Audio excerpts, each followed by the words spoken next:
ധനഹാകാലം 5-ാം ശനി. വിശുദ്ധ ലൂക്കാ എഴുതിയ സുവിശേഷം 10-ാം അധ്യായം 26 മുതൽ 37 വരെയുള്ള വാക്യങ്ങളുടെ വിശകലനം. നല്ല സമരിയാക്കാരന്റെ ഉപമ.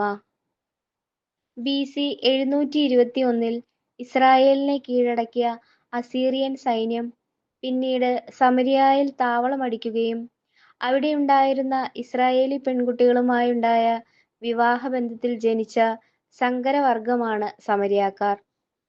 അവരെ വിജാതീയ ഗണമാക്കി കണക്കാക്കിയിരുന്നതിനാൽ അവരുമായി യഹൂദർക്ക് യാതൊരു സമ്പർക്കവും ഉണ്ടായിരുന്നില്ല. എന്നാൽ സമരിയാക്കാരോട് യേശു പുലർത്തിയിരുന്നത് ഒരു ഭാവാത്മക സമീപനമായിരുന്നു. ലൂക്കായുടെ സുവിശേഷത്തിലും അപ്പസ്തോല പ്രവർത്തനങ്ങളിലും സമരിയാക്കാരെ ഉയർത്തിക്കാട്ടുന്ന നിരവധി ഭാഗങ്ങൾ നാം കാണുന്നുണ്ട്. നല്ല സമരിയാക്കാരന്റെ ഉപമയിൽ ധാർമ്മികവും ദൈവശാസ്ത്രപരവുമായ ആഭിമുഖ്യങ്ങൾ നമുക്ക് കാണാൻ കഴിയും. ദൈവത്തെ സ്നേഹിക്കുക എന്നത് അയൽക്കാരനെ സ്നേഹിച്ചുകൊണ്ടാണ് പ്രകടമാക്കേണ്ടത്. രണ്ടാമതായി, കുടുംബാംഗങ്ങളുടേതല്ലാതെ മറ്റാരുടെയും ശവശരീരത്തെ സ്പർശിക്കുന്നത് പഴയ നിയമം വിലക്കിയിരുന്നു.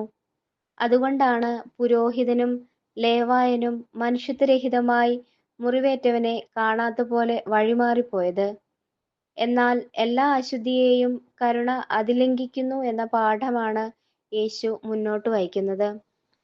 മനുഷ്യത്വമാണ് എല്ലാ നൈയാമികതയെക്കാളും വലുത്. ജാതിയുടെയും നിറത്തിന്റെയും പേരിൽ ഈ ആധുനിക കാലഘട്ടത്തിലും വിവേചനങ്ങൾ തുടച്ചു നീക്കപ്പെട്ടിട്ടില്ല. എന്തിന്റെ പേരിലായാലും വ്യക്തികളുടെ മേൽ അതിർവരമ്പുകൾ വരച്ചു വച്ചിട്ടുള്ളവരൊക്കെ യേശുവിന്റെ വിമർശനത്തിന് പാത്രീഭൂതരാണ്.